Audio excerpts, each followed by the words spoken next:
Good evening, everyone. Thank you so much for joining us. It is such a pleasure to be here this evening for a great conversation that is much needed at this time and at this moment. My name is Elias Eli Valentine, and I have the pleasure of serving as the chairman of the Greenville County Democratic Party. We are joined today by esteemed panelists to have an important conversation on what we're kicking off as our second Thursday conversations. And it couldn't come at a better time as we talk about the important issue of Black women's equal pay and how we as a society can move to economic justice. On behalf of our leadership team here in Greenville, our committed volunteers, and all of you, the great Democrats in Greenville County, welcome to our conversation. Today, I'd like to start by introducing our panelists. First is Representative Chandra Dillard. Representative Dillard was elected to represent House District 23 in 2008. Previously, she served on our city council admirably and was a leader on that body. Mrs. Dillard was the first female elected from District 3, and in the House, she's a member of our important Oversight Committee and the Labor, Commerce, and Industry Committee. She previously served on the Agriculture Committee as well as the chair of the Environmental Affairs Subcommittee, making her the first woman to do so. As we all know, she is a groundbreaking legend. In her spare time, she also does a great job at Furman University, working at the community relations, building coalitions, and Furman has done some great movements in the diversity and inclusion, and I know Representative Dillard has a lot to do with that. So Representative Dillard, thank you for joining us. Thank you for having me. We're also joined by one of my icons, civil rights legend, and also our State House Representative, Leola Robinson Simpson. Representative Simpson serves proudly District 25, where she is a stalwart for the community, advocating each and every day and working hard in our General Assembly. Previously, she served as a school board trustee for Greenville County School District, lending her wisdom, her vision to make sure that our schools were welcoming and inclusive spaces. Representative Robinson Simpson is no stranger to civil rights and fighting for what is right.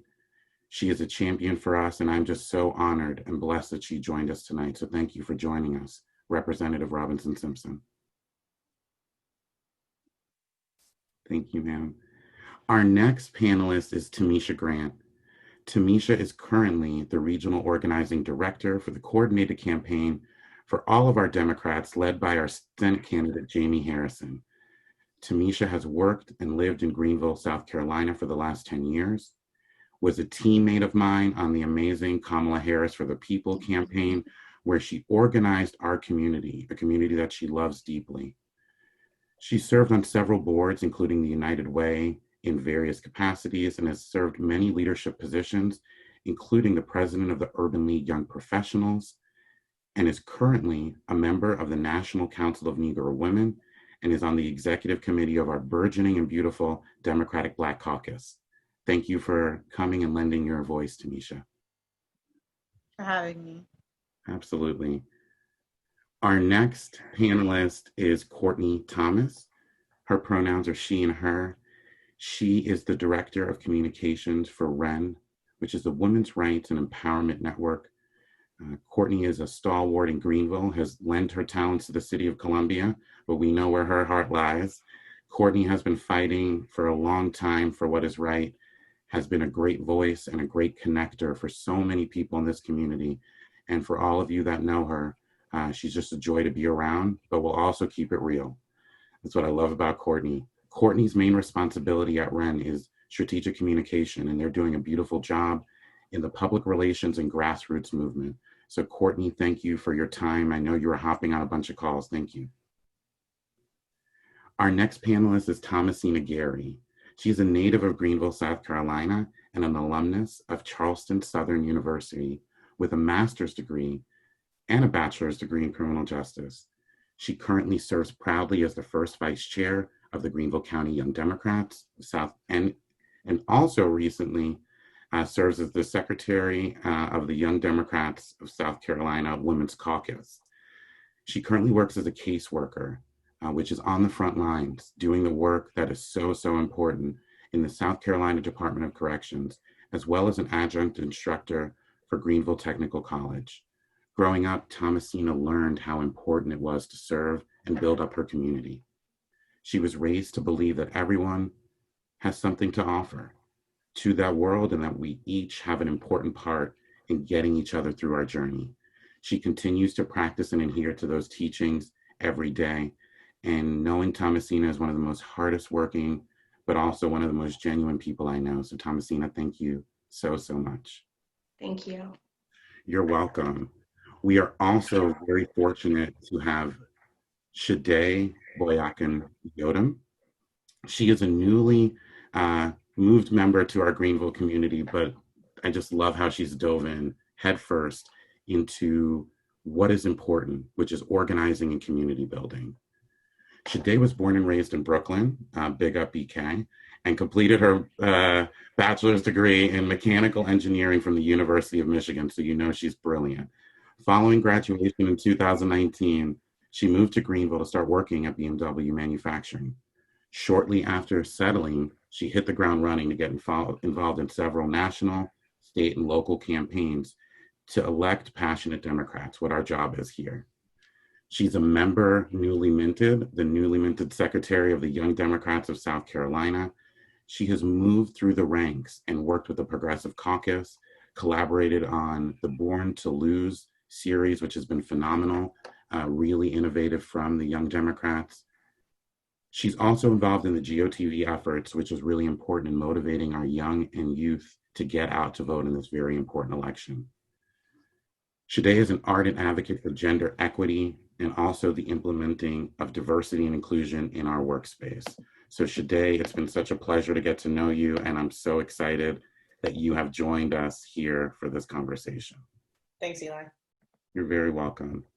And last but certainly not least is Faith Adodakin, who is a Greenville native and outspoken advocate for women and civil rights, is a passionate professional who has shown us what leadership is like and what it's like to educate people when they step over the line. I have seen Faith be unafraid to call out people, and she's giggling now, but she knows that's the role that each of us has to take. We have to step up and be unafraid.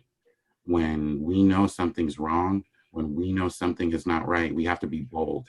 And I am inspired by Faith and her boldness and what she brings to the conversation and what she's brought to this community. So Faith, it's such a pleasure to get to know you, and thank you for joining this conversation. Absolutely. And we want to welcome each and every one of you. The Democratic movement in Greenville is so strong. We are so thrilled to have so many panelists and so many participants, from amazing volunteers to amazing candidates that I see out there, to some of the people who are on the front lines. I see our former chairwoman as well. Each of you makes this conversation better and can extend and move the needle forward. To set the panel today, we're going to start with an overview of where we're at. And there's no better place to start than with our amazing legislators from the General Assembly. And my first question is going to go to Representative Dillard. A year ago, you and your colleagues met at the Greenville County offices to hold a press conference, highlighting the issue and the need to garner support in the General Assembly for your amazing colleague, Wendy Braley's bill, Representative Wendy Braley's bill. Share with us where that piece of legislation stands now, as well as what is the impetus of passing it right now. Thank you, Eli. And let me just say, I'm just honored to be a part of this great panel tonight. So 1 year ago, and it was August the 22nd, that was equal pay then. So I think we're making progress. We earned one more penny since from last year to this year. Representative Wendy Brawley, a Democrat from Richland County, had introduced House Bill 3615. And in the Senate, Senator Katrina Shealy, a Republican from Lexington County, had introduced S 372, which we know in the General Assembly as the Established Pay Equity Bill. And so in order to highlight the importance of that bill, last year about this time, we had a press conference to highlight Equal Pay Day for Black women, because it is not the same for all women or women in general compared to men. So we know that men complete their pay December 31st of 2019. But here we are 8 months later and 13 days later, acknowledging this is when we play catch up as we earn the same amount as Black women. And so right now the bill is dead because we're out of session. And so these bills will have to be refiled in January for the new session. Excellent. And what are some things that people on this call can do to support what you and your colleagues are doing to get this legislation passed? Well, I think that one, we should encourage Representative Wendy Brawley to refile the bill. That we can pat her on the back and say, job well done, and encourage her to file the bill. But we also need to be calling our representatives and sharing with them the importance of this bill because it has huge economic implications and quality of life implications for women, Black women specifically. Thank you for that comment, Representative Dillard, and for championing that along with your colleagues.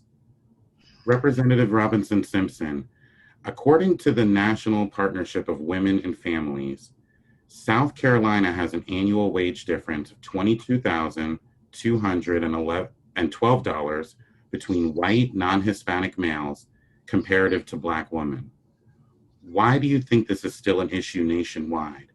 And what have you seen over your years as an elected official that we are doing to rectify that situation? And Ms. Leola, you are on mute right now, ma'am. I'm going to see if I can. Thank you, ma'am. Can you hear me now? Yes, ma'am. Well, thank you so much. I too am so honored to be able to join these beautiful young women in discussing this important issue. And I too want to thank the Greenville County Democratic Party for presenting it again because it's so important. You know, John F. Kennedy signed the Equal Pay Act back in 1963. And 57 years later, we are still fighting for it. South Carolina has no equal pay law, only an employment discrimination law that prohibits wage discrimination based on protected class status. And I can tell you the employment discrimination law for decades when I was coming up was couched in tradition. We talk about the salaries paid to men, but since this subject deals with inequity affecting Black women and families, I want to say that Black women were not paid comparably for decades when I was young in the workplace with their female white counterparts. And often when we develop close relationship with our white friends and our white buddies in the workplace, we found out how much they were being paid. And oftentimes they were being paid thousands of dollars more than we were. And I can share with you that back in the 70s, when I returned home to Greenville from New York City, I was a young woman in my 30s with 5 young children, had a bachelor's degree from York College of the City University of New York.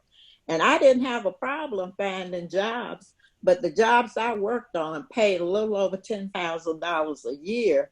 And I later found out that my counterparts, who were white women and also white men, were being paid from the mid-20s up to the mid-$30,000.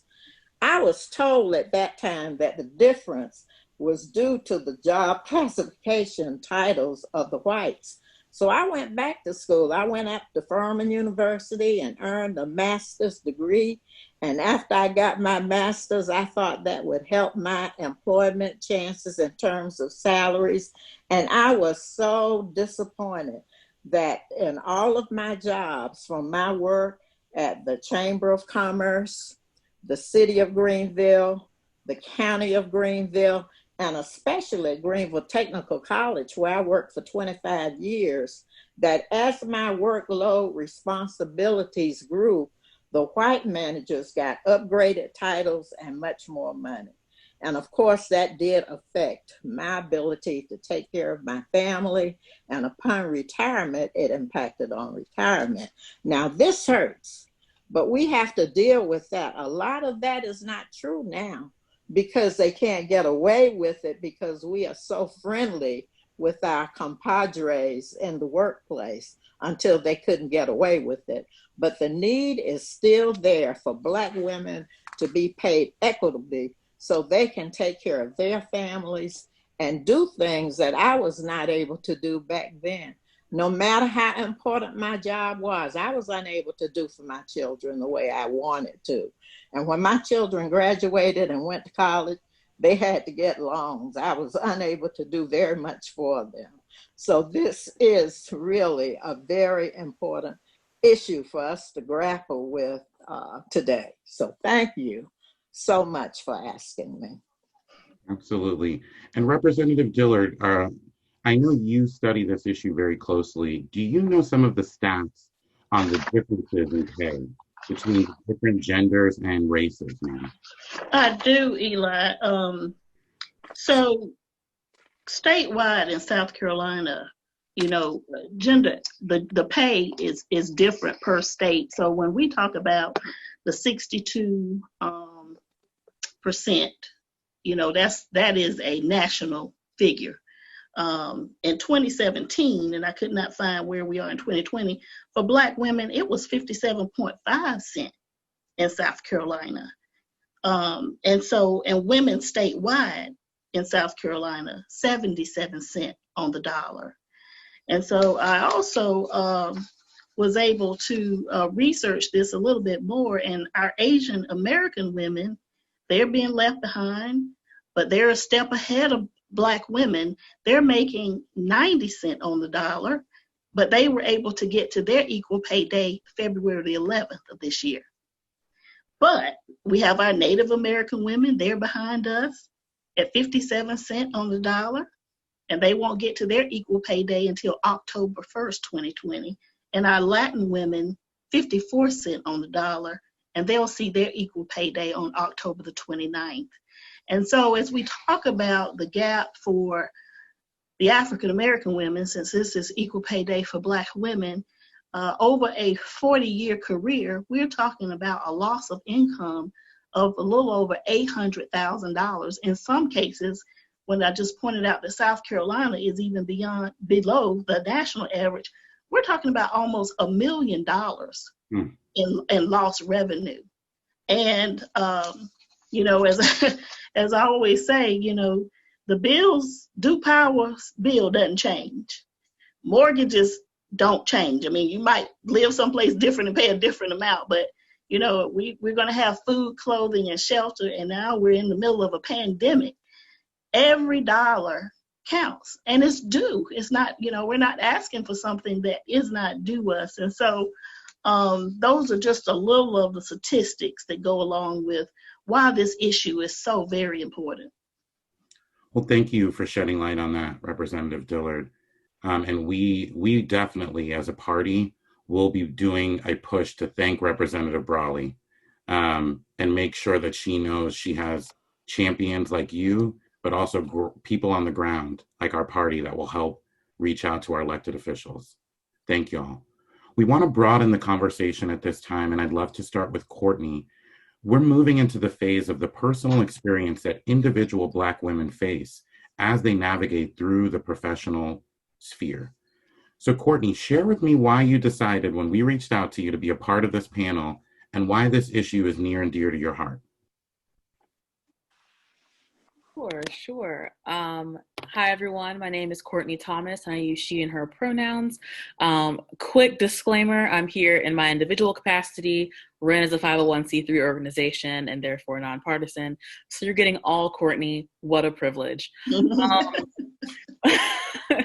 So I agreed to come and speak to everyone tonight because, one, I don't turn on a microphone, but two, because this is something that I've actually had to think about in a professional context very deeply, but never actually haven't navigated these thoughts in a personal sphere until you actually asked, Eli. So I can say very honestly and plainly that as a young professional, I was not aware of the wage gap because I was always socialized and told that, the first job you get is going to be, you're going to be paid not well, right? And then I was told to work harder and climb the ladder, but no one ever really told me about with every single rung on the ladder, you are still going to be paid less than your male counterparts. And something that's really interesting is just that this is something that people experience at an individual level, but it is a structural issue. So it's absolutely unconscionable that every single Black woman on this call has likely been paid less in her lifetime, in her career, but women as a whole are almost 50% of the paid labor force here in South Carolina. So that's not to mention the unpaid labor that women do in our communities every single day. So you're telling me I have to clock in to the job that I work the exact same amount of hours as my male counterparts do and still be paid less for doing the exact same job. And that's something that I think we've been socialized to not think about because of the culture of work that exists at a normal level in our society. But in South Carolina, it's doubly so because we are a right to work state, meaning that even conversations about compensation can be cause for termination. So we live in a space that makes these conversations very difficult, but also it's something that we just don't think about all the time. Well, thank you, Courtney, and I appreciate that perspective. And it was great to see how empowering when we got on our kind of what do we all want to talk about call, how each of you were learning from each other and putting all of us in a group together was really helpful, I think, to see the experiences that we all had and how that affected and how we all had similar stories. Faith, I want to kick it to you. You are someone that is an advocate in your personal and professional life. Tell me a little bit about where you got that strength to advocate for, and what was the catalyst that brought you to that change in your professional career? Yeah, so disclaimer, Eli let the cat out of the bag for you in my introduction, but I've never really been one to be shy about sharing my opinions on things. Certainly as I've gotten older, I've learned to refine the time and the place for that. But, certainly for me, my background and just the way that I was raised had a lot to do with that. I don't think that I naturally stepped into that when I was younger until I graduated and entered the workforce, like right as the recession was happening. I graduated from college in 2007 and had my first job, my full-time paid job, turned into an internship in kind of the wake of what was going on. And so kind of entering the workforce at that time and realizing that outside of the complications of just what was happening economically, in very literal terms, what that looks like and that means, was a little bit difficult. And so as far as my background, both of my parents are immigrants from Nigeria. Yes, green, white, green.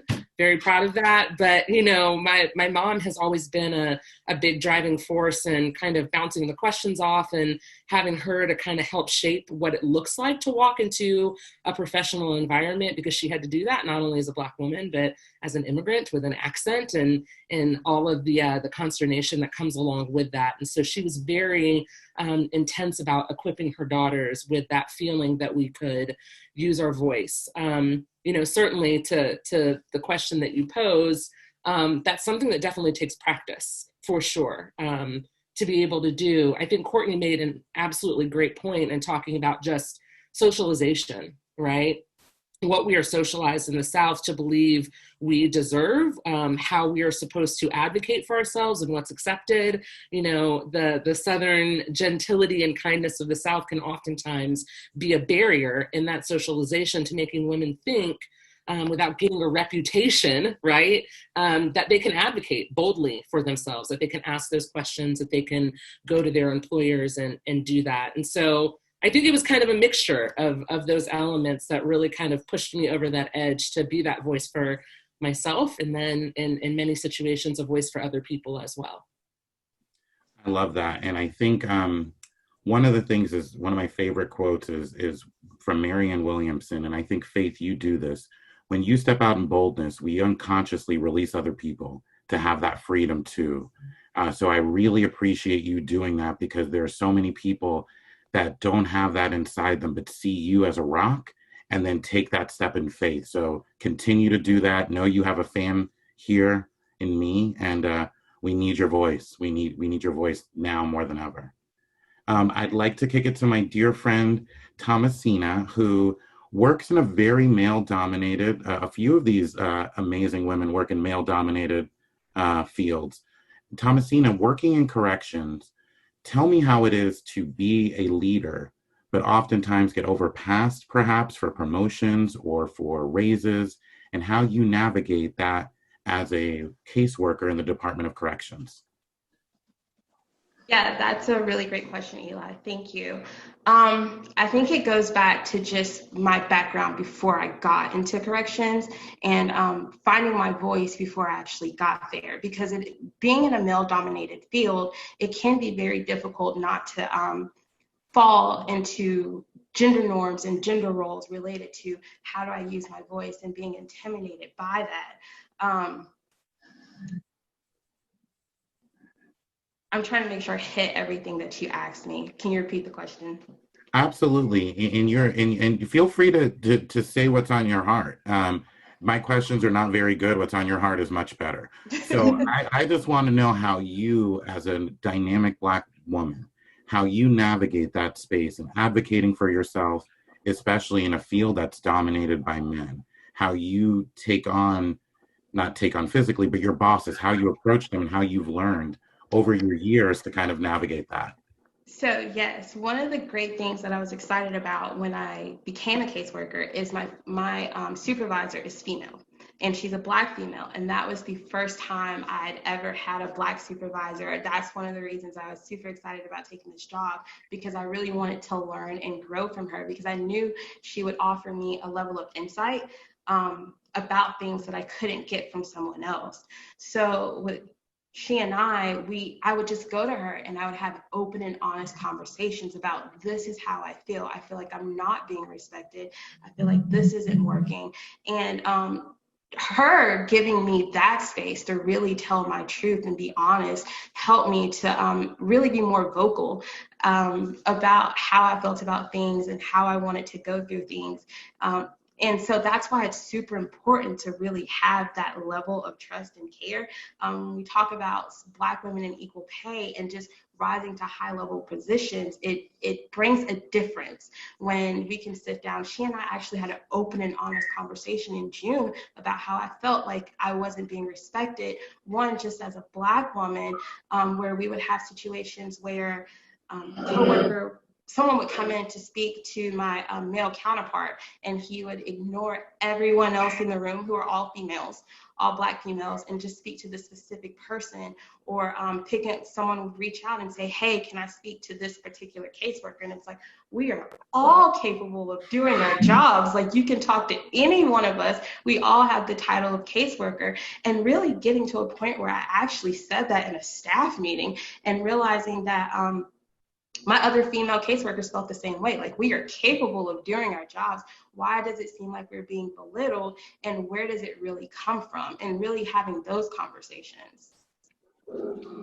Well, thank you for that insight. And it's so incredible to see your face light up when you talked about having that representation, seeing your reflection in leadership. I think our society is doing a better job, but for too long, and men are the culprits of minimizing and erasing Black women in our society. And at this point, it is no longer tolerated or acceptable. So I'm so glad that you had someone that you can see that can be that guidepost. And I know our amazing representatives do that for the other folks on the call. And I've seen each of the other panelists do that for the next generation. So thank you for that, Thomasina. Shade, as a new member of the Greenville community and someone with a mechanical engineering background, you also face some male dominance in your profession at BMW. Talk about how the equal pay issue affects the engineering sphere and your experience with that. Okay, good question.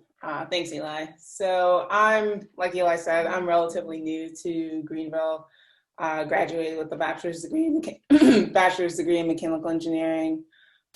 Super male-dominated field, and I work in manufacturing. So let me tell you, I've heard really weird comments. How sometimes it's just sort of acceptable to, belittle women and not treat them equally.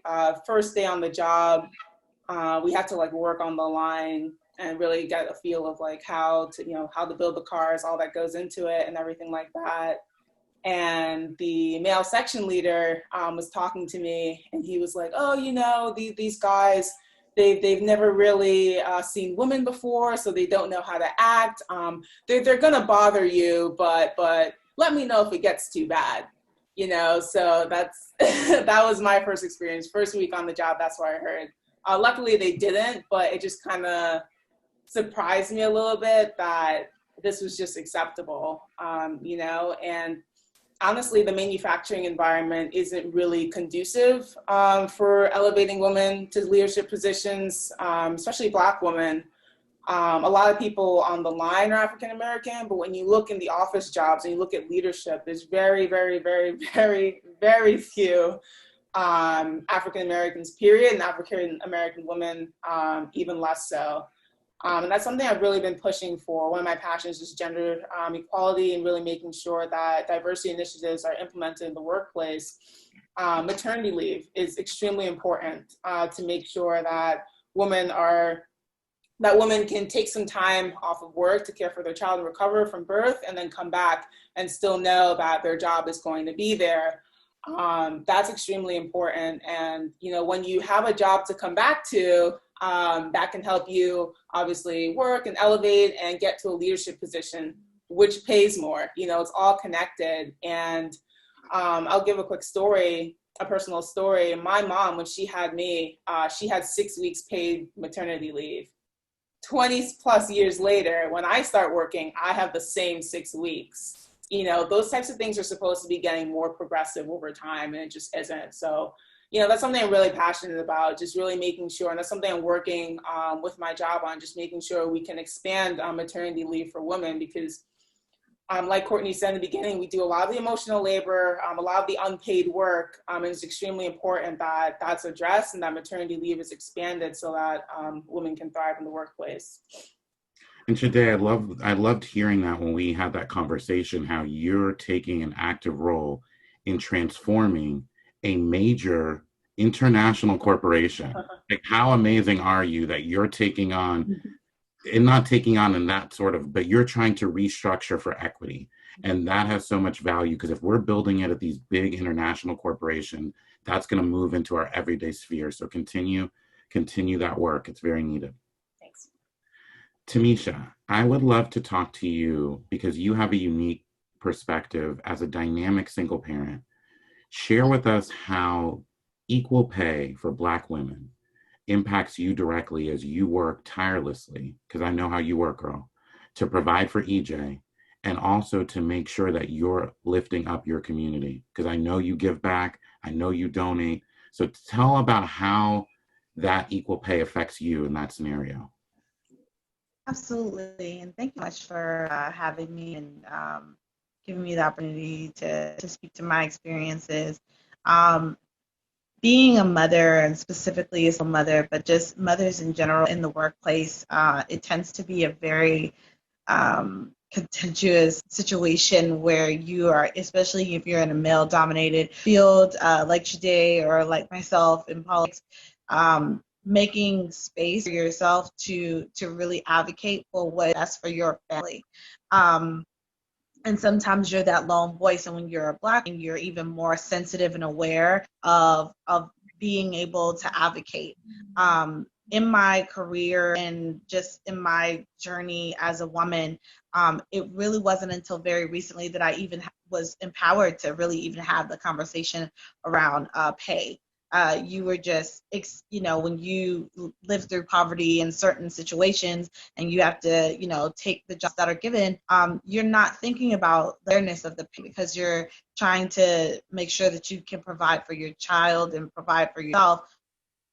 But once I got into my career path, it was very blatantly clear that there were other people when I was having private conversations that were being paid more than me. As Representative Lee said, my white female counterparts were being paid more than I was, and it never dawned on me to even think about, what I was being paid and the value of my labor. There is this. When you are in the cycle of poverty and you don't always have opportunities to better self-education and things like that, when you actually do get into those spaces, you don't always understand the value of your labor, right? And then you have expectations that are not conducive to your lifestyle. People are always talking about taking those internships, and those internships are super valuable. But what it can't is you just can't take the pay that is expected of these interns to do all of this work. And it's difficult and it's very stressful. When I started kind of look around and be affirmed by people like you during Kamala Harris's campaign and just other people, and realize that my labor had value, it came easier for me to ask for my worth. Because it wasn't just about me and what I felt like I deserved. It was also about making sure it's equitable for me to be able to take care of my son. Thank you, Tamisha, and you do a great job with EJ. We all see him, and we know how much you love him. You can see that on a basis. I want to do a quick around the horn and start with Representative Dillard. Have you had African American female bosses? And talk about what that would have been like if you haven't had that in your experience professionally. I have not. And when I heard our panelists talking about that, I have not had a African American female boss, but I have had a male boss, African American male boss. And, men who are in influential positions have the opportunity to level the playing field. And I had my boss do that for me. I too have had a previous life in manufacturing. For 17 years, I worked with a company called Rockwell Automation. That's where I worked for prior to coming to Furman. And very male dominated. And I was in inside sales. And it was that African American male who came, and he was from outside. He moved to Greenville from Brooklyn, New York, and he became, we had very few, as been stated by Sade, we had very few African Americans, period, in leadership positions, in management positions. And when he became manager, he helped coach and mentor me, and that is when I became a manager. And so he made sure that that pay gap was equal and on par. And I will ever be grateful for him.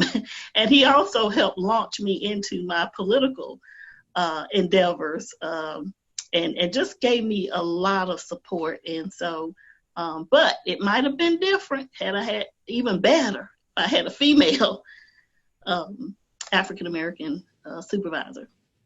Well, whoever that man was, I want to thank him because we are so much better with you in elective office. I will tell you, Greenville County is in such good hands with you, Representative Dillard. Thank you. You're welcome. Faith, I'd love to ask you, have you had any African-American female bosses or, in your experience, leaders that you can identify with? So directly in the capacity that I worked with or beneath them in an organization, not until this past February. So I actually work for two companies currently. And one of the companies that I work for as COO, the CEO of the company is a Black woman. And when I say it's almost like realizing there was a color that you were never able to see before that you see all of a sudden of what it can feel like and be like to be in an environment like that, to be empowered by somebody who isn't, I've certainly had bosses before that I admire and who did a lot in kind of developing my leadership and both professionally and just as a person. But it's very different when, one, you're not being tokenized, and two, it's a person who shares that experience with you, right? And so even just the implicit reality of conversations that don't need to be had because we both know, right? And when we're in rooms together or in meetings or certain things that have happened has been huge. And I think the other thing that is amazing to see is the way that as a team, we've really been able to shape a company that puts those values into action with the way that our staff at our company is compensated and treated. And so I think it's a rare ability to be able to call out an issue and then on the other side of it, even if it's in the smallest way, to be a part of really changing that and moving that needle and not really waiting for, whoever it is to kind of take the horn and doing that, but doing that in yourself. It's been an amazing experience for sure. Excellent. And Courtney, Faith brought up something that I think many folks, people of color, deal with, that idea of tokenism. Am I here just because they want to look good for optics? Am I here because they need to check off a box? Talk about your experience in seeing companies and seeing organizations that are true and where you'd like to see that direction go, or any experience, because I know you are out there in the community and are working amongst some of the top echelon that we have across South Carolina. So tell me about your experience in seeing tokenism in the workforce.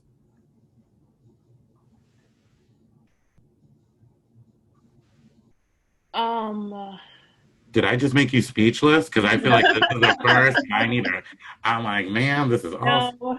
Don't pat yourself in the back yet, Eli. It hasn't happened yet.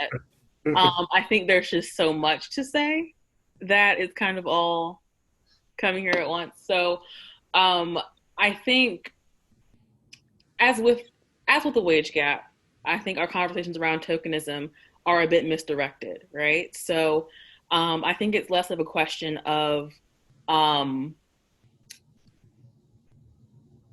do Black folks experience exploitation token in the workplace? Absolutely, everywhere, in every space. But I think it's a little bit of, I think the question should be directed towards the larger parts of our society that are controlled by white folks. Like, why do you feel the need to kind of do this diversity theater, right? Because if you are going to bring folks into your company, if you're going to bring people into your organization, just having them there is not enough. And now we've progressed to like D&I, diversity and inclusion. Well, inclusion is also not enough because it implies that you have the hand to give something to people. So rather than celebrating the inherent worth of all people, you're saying, here's what I will give to you within this space. Here is what you are allowed. Here is the agency that I can give to you.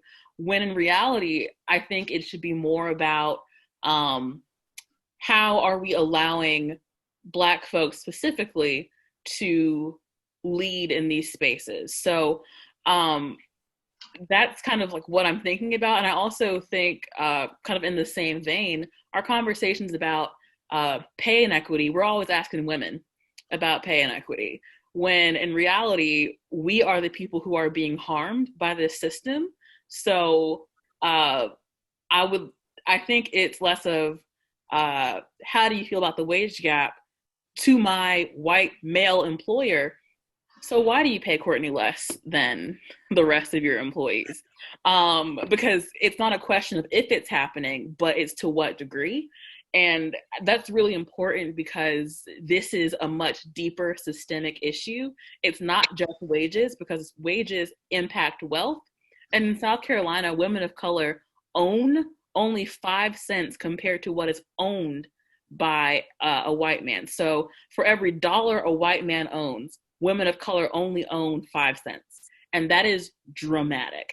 So it's less about being the only Black person in my workplace, but I'm being consistently discriminated against by compound discrimination. So there's Blackness, there's womanhood.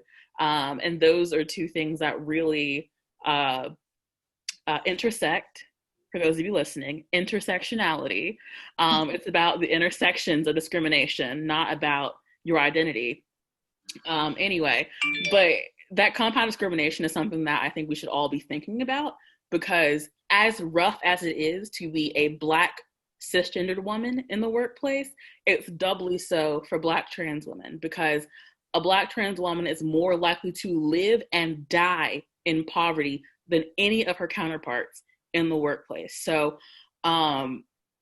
it's a whole miasma of just compound discrimination. So as we're thinking about Black Women's Equal Pay Day, also consider our queer sisters in this and the queer folks who are experiencing compounding issues. So that's not what you asked, Eli. No, but I love the answer, because you do a great job of bringing it back to what's important, the focus, and the intersectionality that you speak about is that systemic root of where we're all trying to get to. So thank you. That's a beautiful perspective, Courtney. And you had Representative Leola Robinson Simpson nodding. So I'm going to kick it to her. And if you want to add anything at this time to the conversation that you're hearing, having that female African-American boss in your life, or the folks that you looked up to in your movement and work. Well, I must give credit to a great icon who passed away some years ago that I worked under for many years when I went to work at Greenville Technical College. And that was Lottie Valeria Bill Gibson. And you talking about good trouble, we made good trouble as often as we could in our fight and in our struggle for equity. You know Miss Gibson, you knew her, I'm sure, but she was my boss. She was a Black female, strong Black female. I grew up under her as a kid when I was in church, Springfield Baptist Church growing up, so I knew her well. So she was very protective of me, and she really put me through the fire when it came down to issues, advocacy, holding the ground, and I really do appreciate that, her doing that. And I don't know if it would be appropriate now for me to add some things about my work in the State House. It's always appropriate. Okay, because generally when people talk about me, they talk about the good old days of civil rights, when we were fighting in the streets and marching and whatever. But one thing about me now, when I served on the Greenville County School Board as a Black woman, I was a strong advocate for our children. And I stayed on that school board for 16 years. And I'm very proud of the things that we confronted the system with and won. Things like putting our children in special ed classes. It was a dumping ground. Busing our children across district lines, a gap in achievement. And I could go on and on about that. But we were able to make some changes, but it took strong advocacy, it took courage, and it took fortitude to do it. And I want these young people to know that it all pays off. And when I went down to the State House, people don't talk much about what I do at the State House. But as a Black woman in the South Carolina House of Representatives, I'm the chairwoman of not one, but 2 subcommittees. And I want you to know that the subcommittees are the committees that do the work, because we are the vetting body. When bills come through us, we have to thoroughly vet that bill before it ever hits the floor and before it ever goes to committee. So I chair 2 subcommittees in the South Carolina House of Representatives. And because of my work, I was named Legislator of the Year in 2020. 17. And in addition to that, I want you to know that the Speaker of the House appointed me to a committee as well. I am on the COVID-19 Small Business Relief Committee, and we've been meeting also to remedy some of the things that have impacted us as a community through this COVID-19 outbreak. So I just want to encourage these young people to, just buckle up because the battle is not over. There's still things to be done. And I know that you have the capacity to do it, because for us to grow as a community, we've got to grow together. And that's what I found out when I was a young lady working in the workplace. I had white friends who would whisper in my ear, and they would tell me these secrets about how I was being underpaid.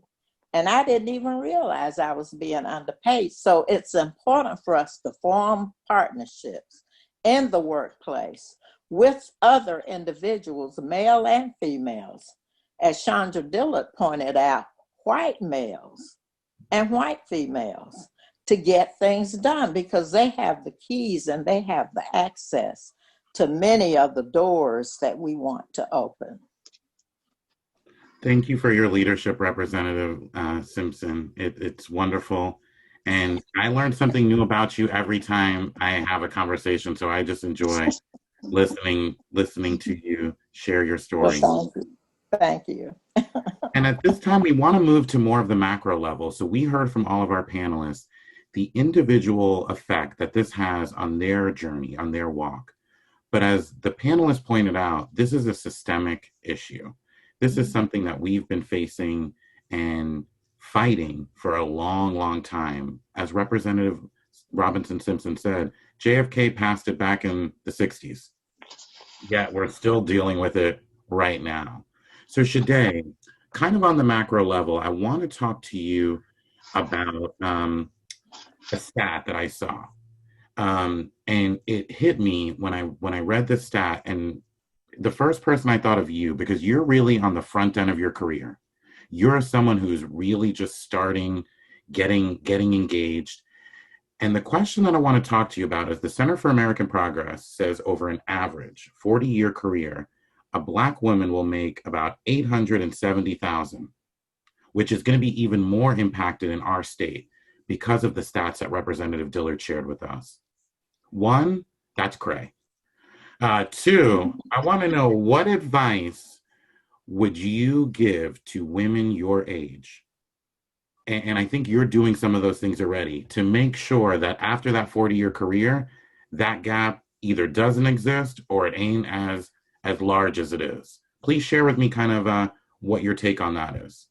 Yeah, so some advice I would give, some of the other women on the panel have already sort of touched on it, but forming partnerships, oh my gosh. I know sometimes Black women, we're great. We tend to, cling to like our own, but it's definitely important to realize that, especially in corporate America, the people at the top don't look like us, or there are many people at the top who don't look like us. The people at the top in corporate America are mostly older white men, and those are the people who are going to be able to sort of lend a hand and pull everyone else up. So that includes white women, Asian women, Black men, and so on. So it's definitely good to form partnerships and make sure that you have a support system of people who can speak on your behalf and advocate for you.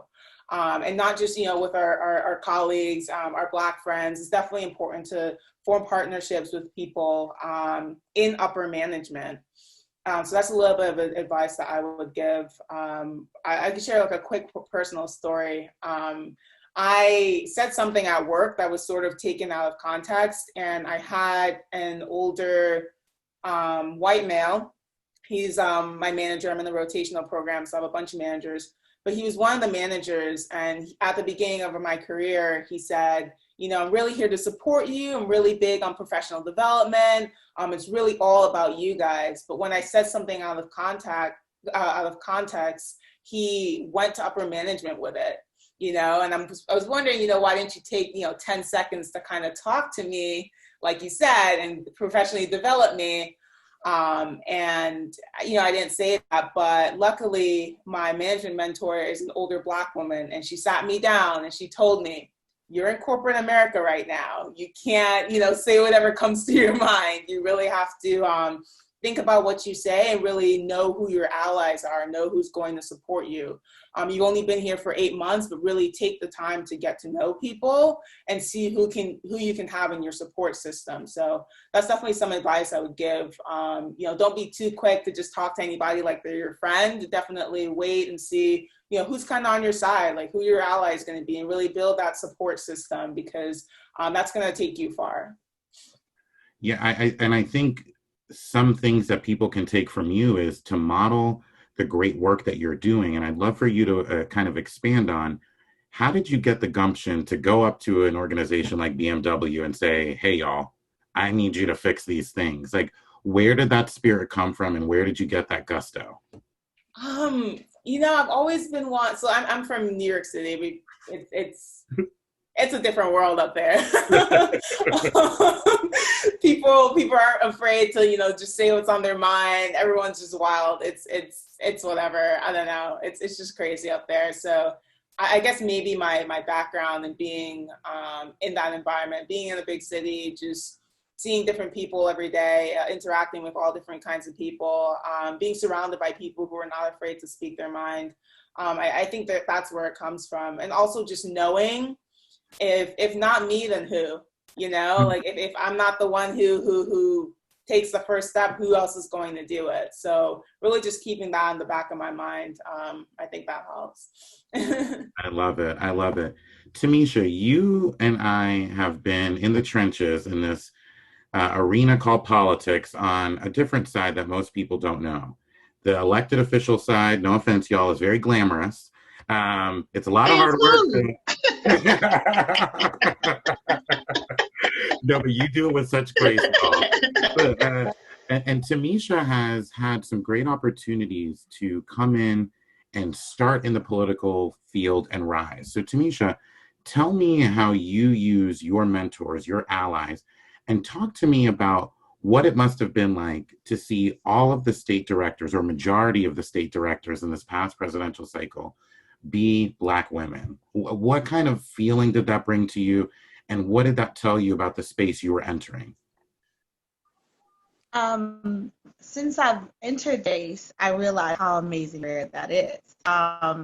And it was one of the things that, once you see yourself elected in a space, it's one of the big draws and soapboxes I on about, our Vice Presidential nominee, Kamala Harris, is when you see someone in a space and it becomes less intimidating, right? When you see someone in a space, you can, that looks like you, that has your shared lived experience, that affirms you, then it becomes less daunting that you yourself can do that thing.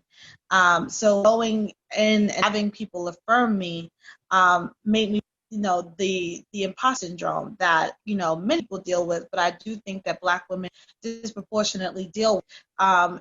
Am I worthy to be in this space? Do I have the credentials? Can I learn the skill set? Who I learn it from? Are they willing to have that conversation with me? And the more that you see yourself reflected back, the more you're like, I can do this. And that was probably the most empowering part of being a part of the primary presidential process. But, it is still very much a male-dominated field. And it is also, even on the Democratic side of things, a very white-centered experience. So I'm always kind of pushing, now that I'm in this space, for cultural competency, for flexibility, and seeing the world that is democratic politics as the true big tent that we claim to be, and making space and room not only for people to be there, but for them to grow and for them to be in leadership. And so that has been probably my biggest takeaway, is recognizing that the more of us that get to these spaces, the more of us we need to bring with us. The more of us need to be trained, the more of us that need to be affirmed. So, it's not just about me getting where I want to be, but also about me getting 4 or 5 of, my counterparts with me, so that we can really, really, truly change the face of politics in America. So that's my biggest thing. It's been craziness and beautiful, and I wouldn't have it any other way. And Tamisha, you and I often talk about that. It's the pulling each other along. You know that you and I say when one of us gets an opportunity, it's about lifting that next person with us. And I know you are someone that does that. So thank you. And thank you for that perspective. One of the things in my research for this panel, and Laura shared with me, and in Laura's research, we saw so many communities like Tulsa, these thriving business communities, these Black communities that had burgeoning businesses, burgeoning life, and systematically they were taken down, whether that was through fear and intimidation, gentrification, sometimes it was burning down the physical space. Faith, I'd love to hear your perspective on kind of the generational wealth difference in terms of Black home ownership and how we can talk about the impact that this equal pay disparity, not only from a race perspective, but then when you talk about the race and gender intersection, how that affects you going forward as an individual. Oh yeah, that's definitely a complicated one. I spent the better part of 2 years working on a kind of ad hoc nonprofit board that looked specifically at economic, just the economic realities in Greenville County. And a lot of that does go back into that history. You can't really look at where Greenville is today or South Carolina is as a state today without really contextualizing a lot of the systemic ways that Black people, and then punitively speaking, because of, the kind of neo-Jim Crow that we're still fighting today, has disproportionately affected Black women. And so, even going through and Tunisia being a great example of a powerful Black woman who lets nothing stop her, but who's also a single mother, right? The reality that,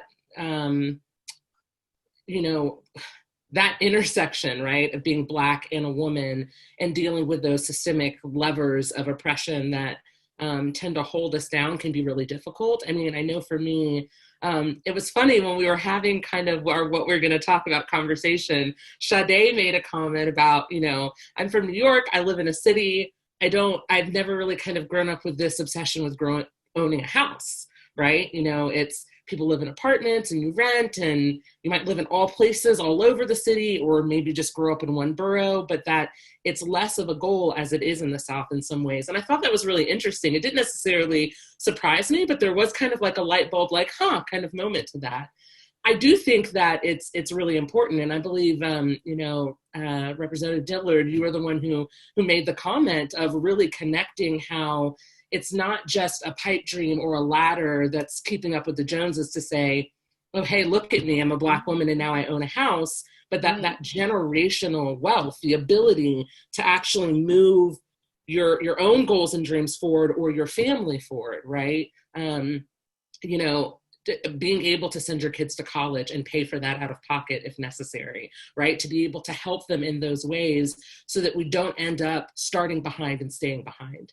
So I think about it all the time. And so many of my professional decisions that I have made, oftentimes I've worked in fields or jobs that I don't particularly love or that I don't want, but because I see it as an ability to kind of climb the rung of that ladder to make up for that lost time and to make up for that gap.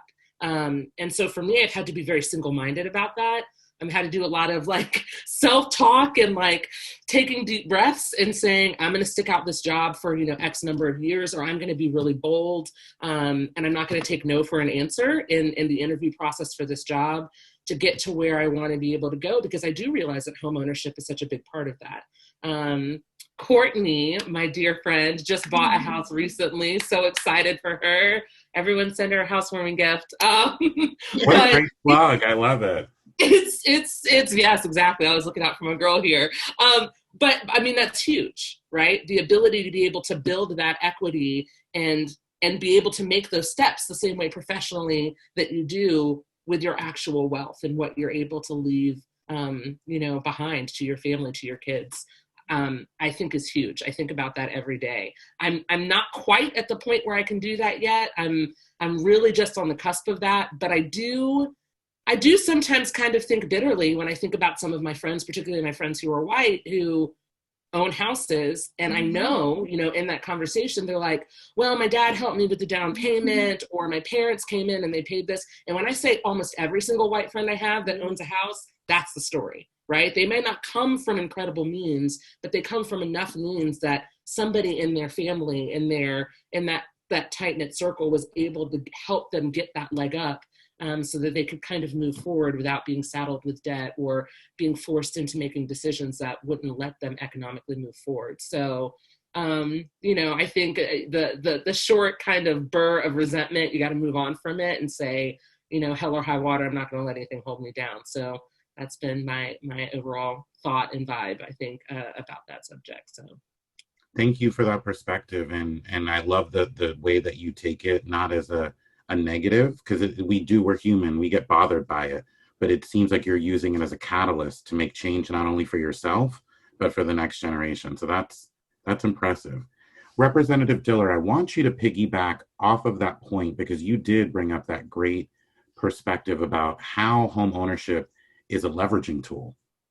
But I also want you to talk about that great United Way study that talked about the economic impact in terms of the economic mobility, but also the disparities that we see right here in our county. Can you share some of those findings that you gleaned from that report?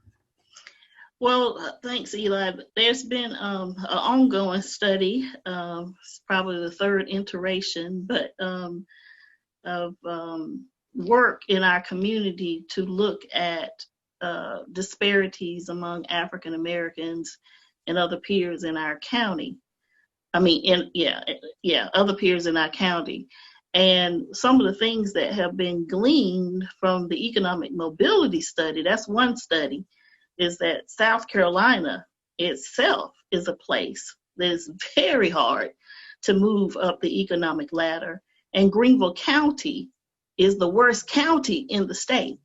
There was information gleaned that as someone, if they grow up in Greenville County, move away and come back, they are more likely to have had $100,000 more in income just by going away and working in some other community before they come back. So now we have this study by United Way, and I will share that Furman University helped United Way with this asset mapping across our county.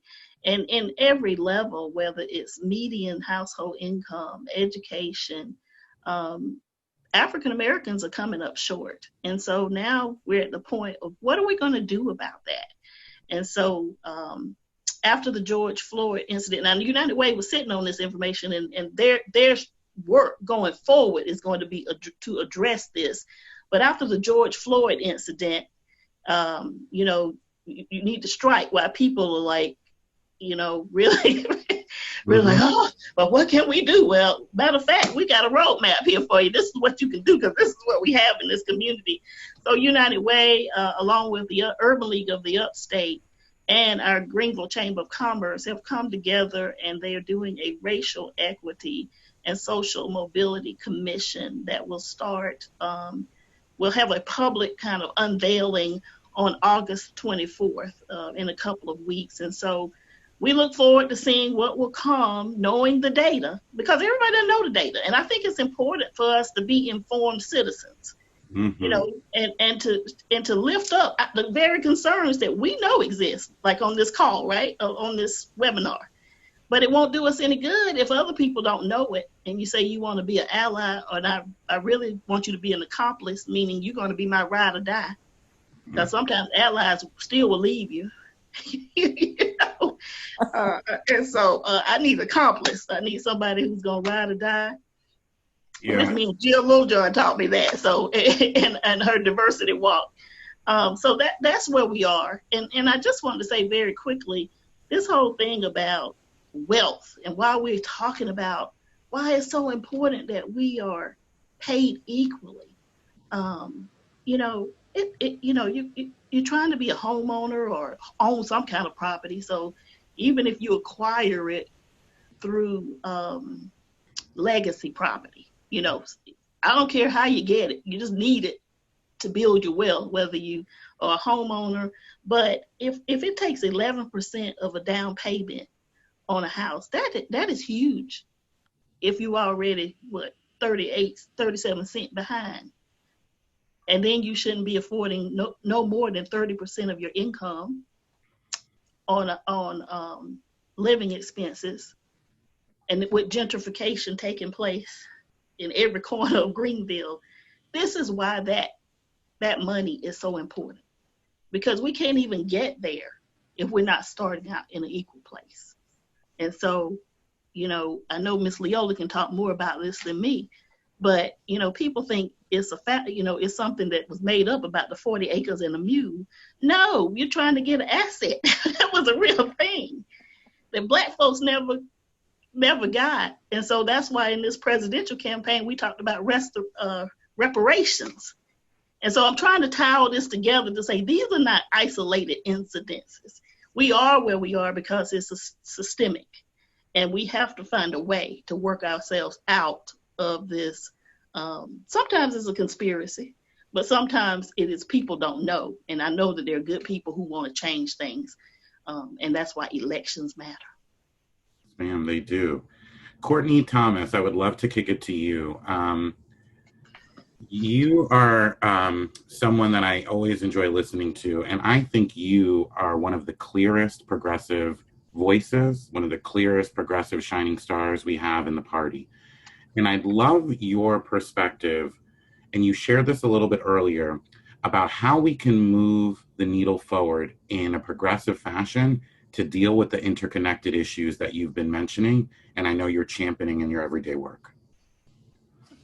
Sure. So I think there are a couple of societal shifts that we can make, and there are also some individual changes. So one, societally, we can stop talking about meritocracy as if it exists, right? Because Black women are the highest educated part of our population, and yet we are still underpaid. So if meritocracy were something that actually made sense, then Black women would be paid more than our white counterparts, and that's just not happening. So get rid of meritocracy.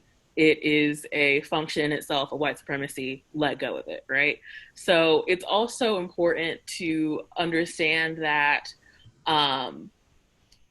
when we talk about wages and wealth, it's always within the context of debt and kind of what we're spending. So if I'm spending my money on childcare, healthcare, rent, and food, like these are things that I need to survive and to be a fully engaged person and to be a person who has full agency, both politically and financially in our society. So these aren't luxury items. However, they are priced as if they were luxury items.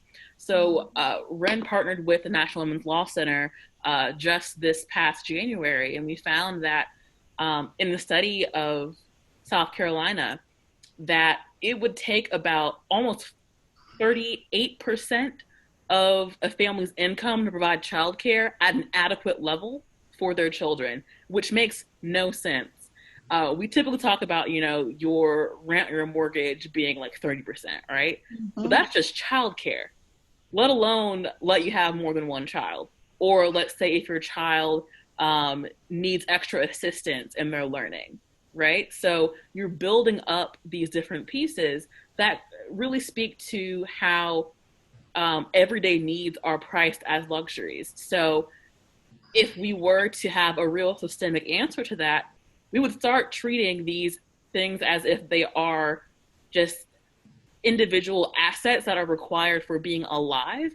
And if we really believe in the agency of our people, And if we believe that people's lives matter, then maybe we should start paying for their health care. Maybe we should start paying them more in their wages. We should start uh, viewing housing as a human right and providing housing for our people. So maybe this wage gap wouldn't be such of a big deal if I weren't spending more for my food, my housing, and my healthcare. And I think it's a real, like, I think a progressive value that I really ascribe to is human dignity. And there can be no dignity when homelessness is so rampant, particularly in Greenville County. So, how can we say that Black Lives Matter, or how can we say that we believe in the agency of all people when this very clear problem exists that we have solutions to? I think we talk about these things, even though they are systemic, as if they are something that we can't address. But there are solutions that exist, but we have to have the political will and the capital to do so. So individually, I don't like talking about the wage gap as if women were able to negotiate, the wage gap would go away. No. But there are some individuals who can make individual choices to start hacking away at this. So we see it with our legislators and the policy that they create. That's one piece of it. And it is so important that people vote for those people who are willing to close the wage gap. But also individually in our corporate sectors, let's address why the C-suite is so grossly overpaid, right? So why are there people who run some of these companies and they're paying their people poverty wages? So you can fix the wage gap within your own company if you were just to do a salary equity study. Just consider the everyday lives of the people who work for you, and could you live on the salary of your lowest paid employee? If not, something has to change.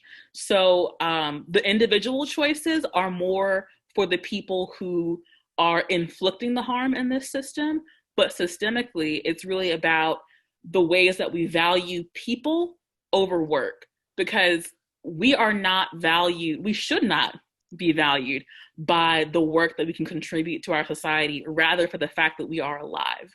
And that in itself is enough. So that was a very long-winded way of saying, do right by people. That's like very simple.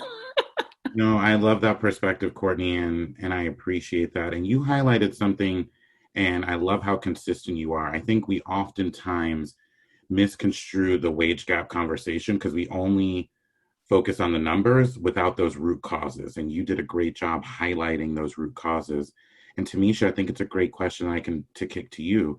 You know, so many times as a single mom, I'm sure you've seen a lot of the workspaces you go into don't have adequate childcare policies. And to Courtney's point, you're having to pay that out when you're already being underpaid. Share with me a little bit about, and I see my dear friend Amanda nodding too, because I know she's passionate about that issue as well, and a leader across the state on that. Shamisha, share with me where you see that and how you can best advocate or share for other young mothers or other mothers, how they can advocate.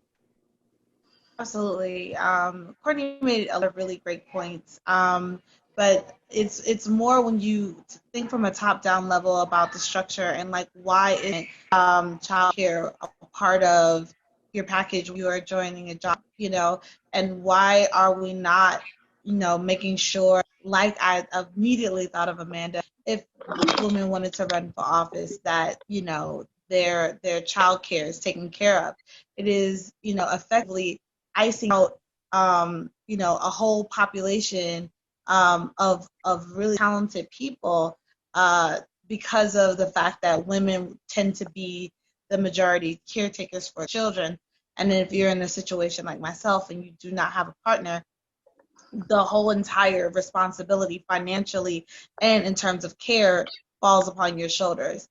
And women have been making it work. It really is a thing that shouldn't be that they have to make it work. So a lot of my time in spaces is advocating for and normalizing motherhood and in the workspace.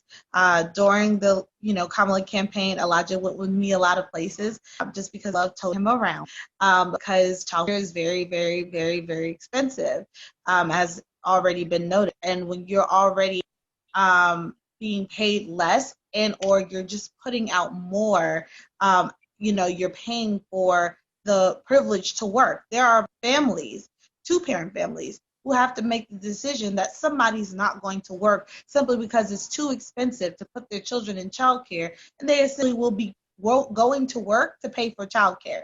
And it doesn't make any sense. So one person stays home. When you're a single parent, you don't have that luxury. So therefore, you have to figure out a way. And it can get difficult, but I think as long as we're consistently making strides to include parents, to affirm parents, so that they can have that support. Single parenthood can put you in a permanent underclass, and it can create a lot of stress that kind of cuts your opportunities off.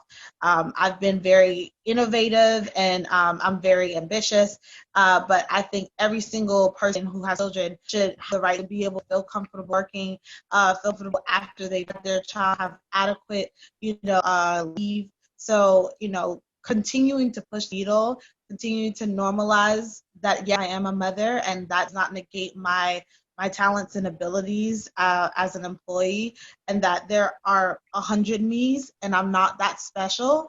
There are plenty of women, that have children that are extremely talented and have value set these organizations and companies, but they are being, limited in their ability to work so because of childcare. So I disagree. I think you're special.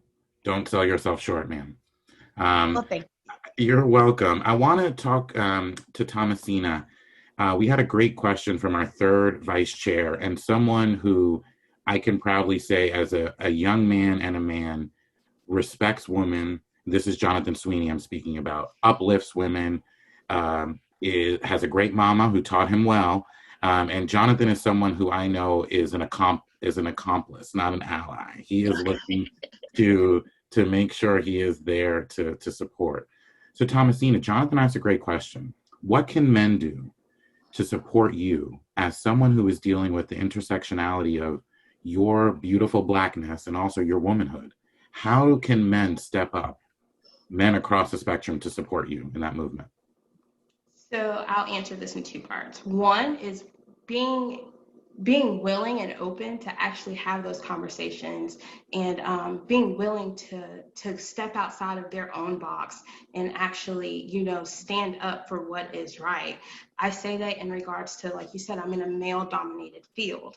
As a result, I know I could be paid more, definitely so. But when you have these conversations about pay and people recognize that, oh, you're not being paid what you should be paid, it's kind of like, oh, okay, well, somebody should work that out. Be the person that actually says, hey, what can we do to make this work? Because a lot of males are, and we've mentioned this before, are in those higher level positions. Instead of brushing it off for women, actually being willing to have those conversations. Indeed, like you said, an accomplice, an ally.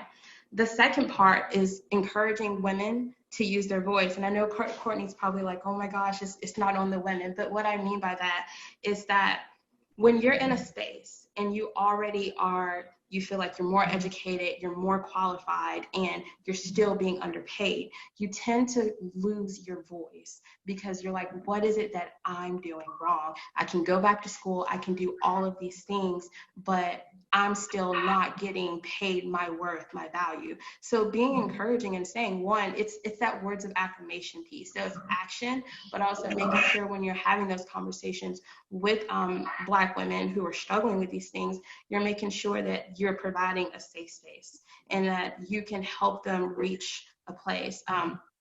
I'm currently, of course, transitioning jobs, and it really was Black males that said, hey, negotiate your pay. You should be paid more. You should do these things. And that's what I mean. Sometimes you just need people to encourage and let you know that you are valued, even if someone else doesn't see it. Wonderful. We have another great question from our second vice chair, Sharon Garrett. And she asks, and Shade, I'd love to start with you. In your experience, have you found more ally or accompliceship with white women or white men in your professional experience? I don't know if I'm going to surprise anybody with my answer, but I've definitely found more allyship with white men.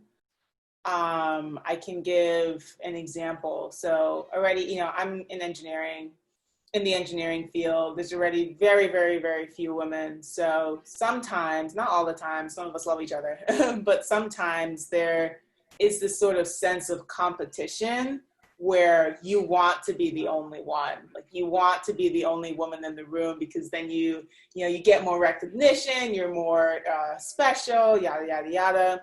So I've definitely been in a situation where I was new to a job and straight off the bat, this white woman I was working with, I think she's like 26, 2 years older than me. This white woman I was working with straight off the bat just did not vibe with me at all, like made it her mission to make my life difficult, tattle on me or whatever instead of correcting me since I was new. Just be really rude and nasty. It was just like ridiculous. And, I was talking to a male coworker about it and he noticed it too. He was like, yeah, I think just because you're another woman here, she kind of feels threatened by you. And I've definitely been in, I'm sure everyone's familiar with Lean In, the Lean In book by Sheryl Sandberg and how she tells women to sort of, have a seat at the table. I was part of a Lean In circle in college. I was a circle moderator, and one of the people in my circle said, one of the women in my circle was like, sometimes I see other women as competition, and I don't want to help or support them because then I'll feel threatened. I'll feel like, I can't stand out and get that promotion. So I've definitely found more allyship in white men.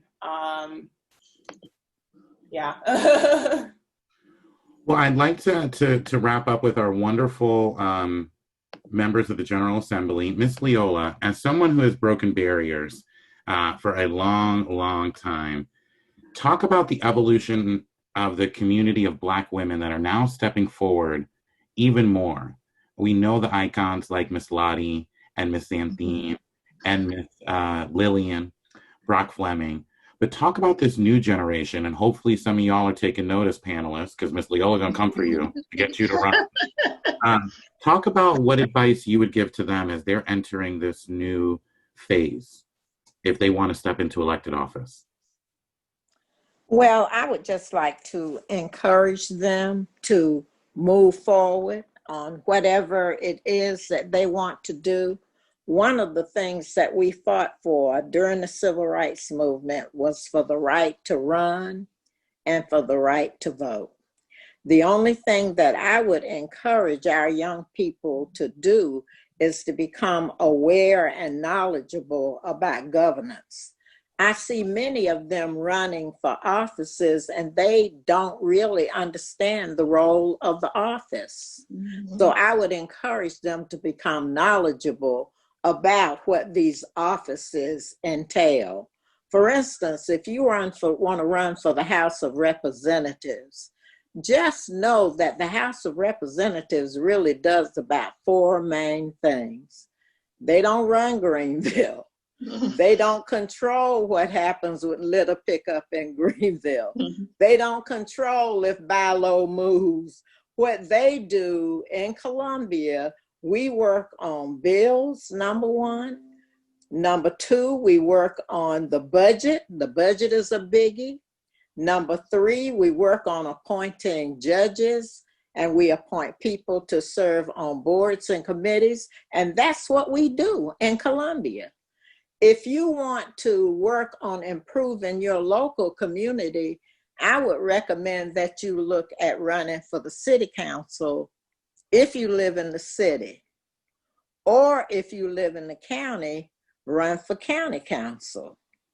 But if you want to really make an impact, just get out there and learn as you go along, and know that we definitely support you in everything that you do, because this is what we fought for. This is what we fought for, and we need each one of you in the future to start thinking about serving and leadership, because none of us are going to be in these seats forever.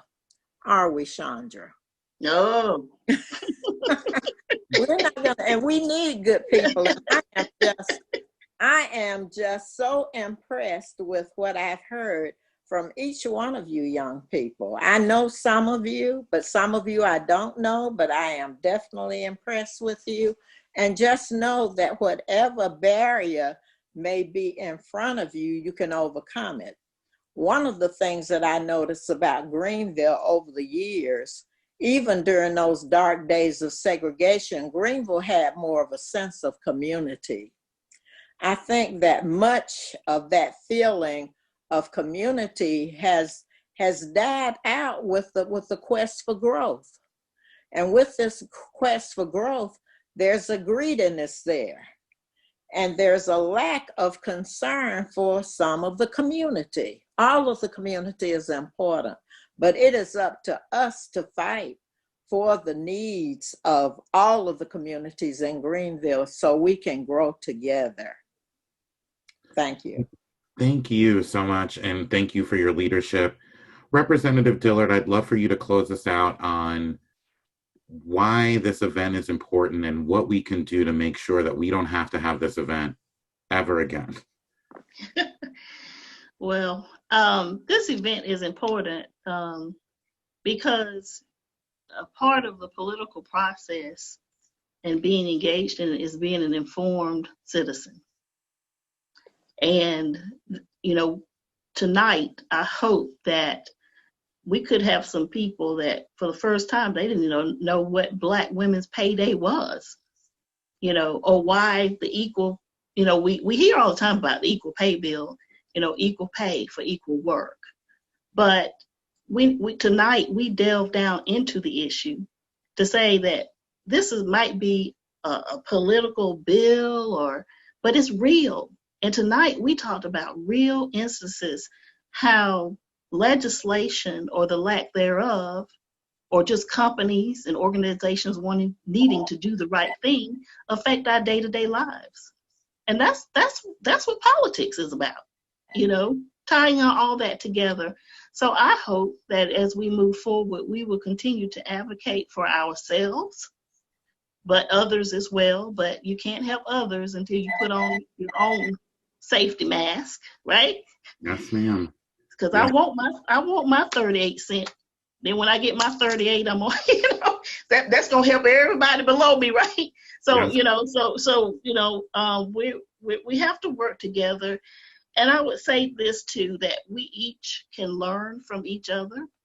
You know, I get to sit next to the civil rights icon, Miss Leola, every day when we're in the State House. I learn from her. I hope she learns something from me. Okay. And you know, we work together on these issues. And so, you know, we're in a season. You go through a season of life, and I would say burn no bridges, be in the friend-raising space at all times. And, you know, again, like Ms. Leola said, we just need to unite and realize that your issues are our issues, and there's no we and them. It's just us. Absolutely. Well, I want to thank each and every one of our panelists, Shade, Thomasina, Tamisha, Faith, Courtney, and our wonderful representatives, Representative Leola Robinson Simpson, Representative Chandra Dillard. It also warms my heart to the point of emotion to see how much of my leadership team is on this call. I see Eric, I see Anita, I see Kate, I see Paul, I see Jonathan. We're committed, and you don't even know the emotion I have right now. That makes me so proud to be a Democrat. I have Laura. who I would be lost without. She's also on our leadership team and amazing. But I also want to call out and acknowledge Ms. Cassie Robinson, Tina, my sister, Avery Allen, Felicia Matthews, Sarai. We see you. We see you, women of color. We acknowledge you. You are here. You have ownership, and continue to use your agency to the best of your ability, because as we talked about earlier, when we step up in faith, we're unconsciously releasing the next generation. So each of you, thank you. What a powerful conversation. I can't wait till our next second Thursday conversation, but stay safe, wear your mask. But most importantly, well, wear your mask is very important. The way we make change is by getting out and voting. When we get more Leola Robinson Simpsons, when we get more Chandra Dillards, when someday we get Amanda McDougall Scott at County Council, when we can convince Courtney to come back and run, that's when real change happens. That's when true change happens, because our values radiate from us, and the Republicans and Greenville is not ready for the space that we're going to bring of inclusion and diversity. So with that, thank you so much, Greenville Democrats. Such a joy. Have a wonderful evening, y'all. Take care.